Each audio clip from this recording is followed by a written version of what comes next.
Pasaran karbon. Karbon dioksida ialah sejenis gas yang dihasilkan daripada aktiviti pembakaran kayu, minyak dan bahan-bahan lain. Gas ini merupakan sejenis gas yang digelar sebagai gas rumah kaca. Ia berupaya memerangkapkan haba matahari di bumi dari terlepas ke angkasa, seperti mana rumah kaca dibina di negara-negara bermusim sejuk untuk memerangkap haba bagi tujuan pertanian. Sebenarnya, semasa manusia dan haiwan bernafas, kita menyerap oksigen dan mengeluarkan karbon dioksida. Sementara itu, tumbuhan-tumbuhan pula menyerap karbon dioksida dan mengeluarkan oksigen. Ini mencipta satu keseimbangan alam yang telah tercapai untuk berjuta-juta tahun. Gas ini memerangkap haba matahari di bumi dari terlepas ke angkasa. Tetapi apabila terdapat terlalu banyak gas karbon dioksida dikeluarkan dan terkumpul di dalam atmosfera kita, ia akan menyebabkan ketidakseimbangan alam di mana suhu bumi secara purata akan meningkat lebih panas. Peningkatan suhu ini akhirnya akan menyebabkan lebih banyak kejadian cuaca ekstrim yang akan berlaku, seperti kebakaran hutan yang lebih besar, hujan ribut yang lebih ganas, banjir, kemarau yang berpanjangan. Proses perindustrian di negara-negara Eropah dan Amerika Utara telah melepaskan gas ini dengan jumlah yang tinggi sekali semenjak 150 tahun yang lalu, sehingga akhirnya ia telah mengganggu kestabilan iklim dunia hari ini. Sejumlah besar gas ini akan kekal di atmosfera bumi dengan jumlah yang tinggi sekali selama 3 ke 4 generasi. Tatkala dunia meneruskan pengeluarannya, juga dalam kuantiti yang besar. Ini akan memburukkan lagi ketidakstabilan iklim bumi. Akhirnya bumi mungkin tidak akan dapat didiami lagi di masa hadapan. Walaupun hal ini sudah sedia dimaklumi oleh para saintis dan kerajaan, banyak pihak masih enggan menunaikan tanggungjawab mereka untuk mengurangkan pelepasan gas karbon dioksida ini, kerana ini bermakna mereka perlu mengubah gaya hidup serta corak pengeluaran ekonomi dan konsumsi mereka secara drastik. Sebagai alternatif, pihak-pihak ini telah mencadangkan sebuah penyelesaian yang lain, yakni pasaran karbon dan penebusan pelepasan karbon atau pengimbangan karbon. Apakah penebusan pelepasan karbon atau carbon offsetting? Penebusan pelepasan karbon adalah sekumpulan tindakan seperti penanaman pokok atau larangan penebangan pokok yang diambil untuk menebus pelepasan gas karbon masa kini oleh industri dan pemaju-pemaju projek pembangunan. Kononnya, pokok-pokok yang baru ditanam ini akan menyerap karbon dari atmosfera semasa mereka membesar. Namun begitu, penyerapan karbon oleh hutan tidak akan dapat menebus karbon bahan api kerana kedua-dua jenis karbon ini adalah berbeza. Bayangkan, orang yang tidak dikenali menebang 3 pokok yang dianggap keramat oleh komuniti anda. Beliau mempertahan tindakannya kerana beliau telah membayar orang lain untuk menanam 3 anak pokok di kawasan berhampiran. Beliau mendakwa bahawa ganti rugi ke atas kehilangan anda telah pun terselesai kerana jumlah keseluruhan pokok di masa depan tetap kekal sama. Jelas sekali ini bukan perbandingan yang setara. Setiap pokok keramat komuniti adalah unik. Anda juga tidak boleh mengawal jenis pokok baru yang akan ditanam, kehilangan yang dialami pada waktu ini. Namun pokok-pokok baru ini hanya akan membesar di masa hadapan.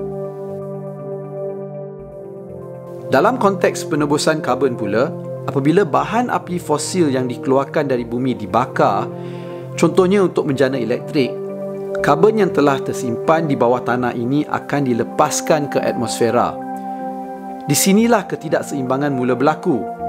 Semua karbon dioksida yang berlebihan ini akan memudahkan atmosfera memerangkap haba dan menyebabkan perubahan iklim. Hutan tidak dapat menyerap kesemua karbon dioksida yang berlebihan ini yang datang dari industri bahan api fosil. Kredit karbon. Satu lagi istilah yang biasa didengari ialah kredit karbon. Kredit karbon ini dijual di pasaran karbon. Pasaran karbon adalah sebuah pasaran di alam fizikal. Ianya hanyalah penjualan sijil yang memberikan hak kepada pemegang karbon kredit untuk melepaskan karbon dioksida. Dari segi teknikalnya, kredit karbon ini didakwa mewakili sejumlah karbon dioksida yang disingkirkan atau dielakkan daripada dibebaskan ke atmosfera. Kita boleh membayangkan setiap unit kredit karbon sebagai sekeping kertas atau sijil yang mewakili sejumlah gas rumah hijau seperti gas karbon dioksida yang kononnya telah disingkirkan dari atmosfera atau dielakkan daripada dibebaskan di atmosfera. Kredit karbon ini adalah seperti mata wang. Ia boleh dibeli dan dijual di pasaran karbon dengan wang. Terdapat lebih daripada satu cara untuk mencipta kredit karbon. Kredit karbon biasanya dicipta oleh syarikat, kerajaan ataupun NGO konservasi alam sekitar yang berjanji bahawa mereka akan mengambil tindakan tertentu untuk memastikan karbon dioksida tersimpan atau tersingkir dari atmosfera. Walau bagaimanapun, jenis kredit yang paling penting untuk diketahui oleh komuniti orang asal ialah projek karbon hutan kerana tindakan yang diambil untuk menjana kredit karbon boleh menjejaskan hak anda dan komuniti anda. Alasan untuk menebus pelepasan karbon dioksida mereka adalah sebab yang paling lazim diutarakan oleh para pembeli kredit karbon. Alasan ini akan membenarkan para pembeli seperti syarikat bahan api fosil untuk meneruskan perniagaan mereka seperti biasa dan terus melepaskan karbon dioksida ke atmosfera yang akhirnya akan mengakibatkan perubahan iklim. Penebusan karbon tidak akan berjaya menyelesaikan masalah perubahan iklim kerana bumi kita tidak mempunyai keluasan tanah dan hutan yang mencukupi untuk menebus kesemua karbon yang dilepaskan oleh pembakaran bahan api fosil. Untuk menghentikan perubahan iklim, kita perlu menghentikan pelepasan karbon dioksida ke atmosfera. Penyelidikan juga telah menunjukkan bahawa dalam tempoh 15 tahun yang lalu, kredit karbon tidak membawa kepada perlindungan tambahan pun bagi hutan. Dan penanaman pokok-pokok dalam projek-projek seperti ini juga mempunyai kadar kejayaan yang rendah sekali. Kajian terbaru mendapati bahawa 94% daripada kredit karbon yang diperakui oleh syarikat pensijilan terbesar dunia, Verra, tidak memberi manfaat kepada iklim kerana ancaman terhadap hutan telah dibesar-besarkan. Pelanggaran hak komuniti akibat penebusan karbon. Pemaju projek sentiasa mencari kawasan tanah yang luas dengan harga paling murah.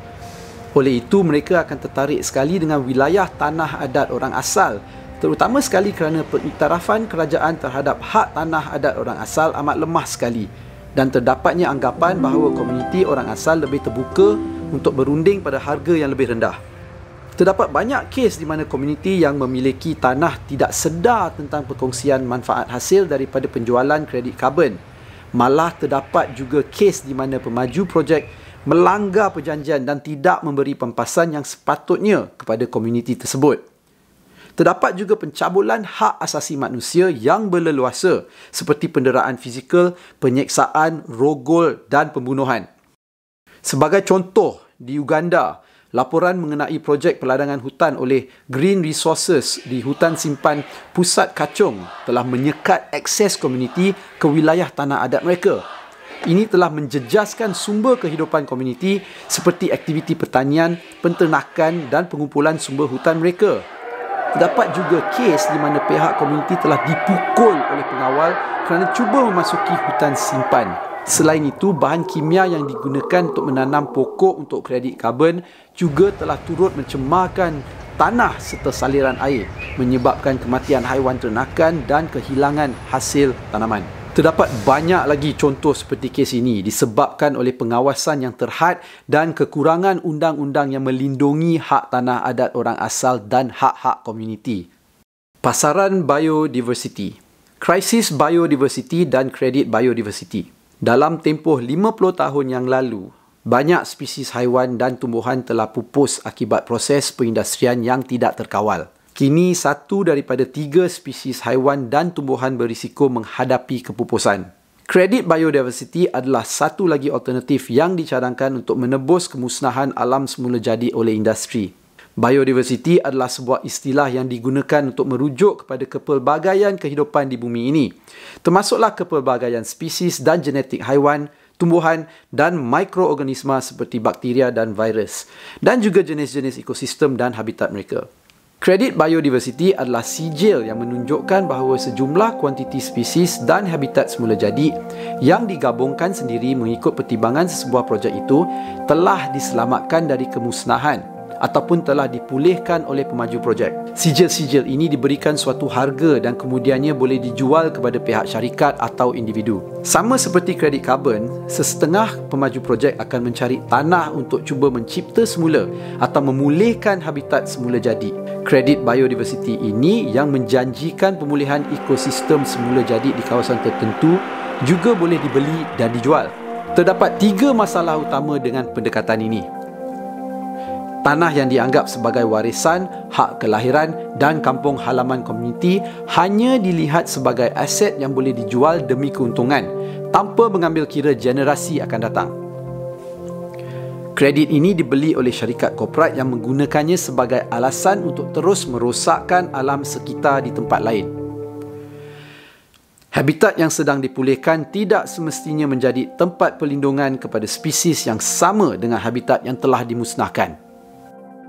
Walaupun kredit biodiversity telah wujud selama beberapa tahun, kejayaan dalam mencipta semula ekosistem yang musnah hampir tiada.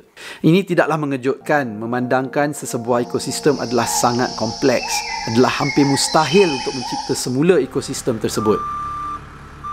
Sebagai pemilik tanah dan hutan, anda mungkin akan dicari oleh pemaju projek atau NGO konservasi alam sekitar yang menawarkan wang sebagai pertukaran untuk hak tanah anda. Walaupun wang atau manfaat lain seperti pembinaan telaga, kemudahan kesihatan atau pendidikan boleh memberi faedah kepada komuniti, terdapat juga beberapa risiko yang perlu dipertimbangkan. Masalah sebenar ialah anda tidak dimaklumkan sepenuhnya. Kadang-kadang anda mungkin tidak tahu secara tepat apa yang dijual dan kesan serta sekatan di masa depan yang akan dihadapi oleh komuniti anda. Anda juga mungkin tidak tahu siapa yang membeli kredit ini, untuk tujuan apa dan bagaimana hasil jualan akan diagihkan. Seringkali dokumen yang perlu ditandatangani mungkin bukan dalam bahasa ibunda anda dan ini menambahkan lagi kekeliruan. Projek yang dicadangkan di tanah anda juga boleh bercanggah dengan nilai budaya dan kerohanian anda. Kebanyakan masa kredit karbon dan biodiversity dijual kepada pembeli yang menggunakannya sebagai alasan untuk terus mencemar dan memusnahkan alam semula jadi di tempat lain. Kehilangan kawalan ke atas tanah anda juga boleh memberi kesan jangka panjang kerana anda tidak lagi boleh membuat keputusan berkenaan tanah tersebut sepanjang tempoh perjanjian. Ini boleh menjejaskan cara hidup komuniti anda, termasuk akses kepada makanan dan ubatan yang diperoleh dari hutan. Risiko terbesar ialah ketidaktentuan sama ada pemaju projek akan menepati janji yang sudah dicapai. Mereka mungkin melarang anda daripada memburu, menternak atau menangkap ikan dengan menggunakan kekerasan atau tidak membayar pampasan yang telah dipersetujui. Risiko ini lebih tinggi jika tiada pemantauan kerap oleh pihak ketiga yang boleh menguatkuasakan perjanjian tersebut. Di dalam komuniti, perjanjian seperti ini juga boleh mencetuskan ketegangan di kalangan anggota komuniti kerana bukan semua orang bersetuju untuk menyertainya dan ini boleh menyebabkan perpecahan dan salah faham dalam masyarakat. Oleh itu, berikut adalah beberapa soalan yang anda perlu pertimbangkan sebelum menandatangani sebarang perjanjian. Adakah terdapat maklumat yang mencukupi untuk membuat keputusan yang tepat? Apakah hak khusus yang sedang dijual? Berapa lama tempoh persetujuan dan apakah sekatan-sekatan ataupun syarat-syarat yang boleh timbul akibat dari persetujuan yang diberikan? Siapa yang mencadangkan perjanjian ini dan apakah maklumat mereka? Apakah yang akan diperoleh atau ingin diperoleh oleh komuniti daripada projek ini? Bagaimana projek ini akan membantu iklim, alam semula jadi dan generasi yang akan datang? Jika anda berhadapan dengan situasi ini, ketahuilah bahawa anda tidak bersendirian. Ramai komuniti orang asal yang pernah berada dalam keadaan ini dan anda boleh berhubung dengan mereka untuk mendapatkan nasihat, seruan tindakan. CTA. Untuk maklumat lanjut, hubungi Sahabat Alam Malaysia atau organisasi alam sekitar tempatan anda. Ketahui semua fakta untuk memastikan masa depan yang lestari dan terlindung.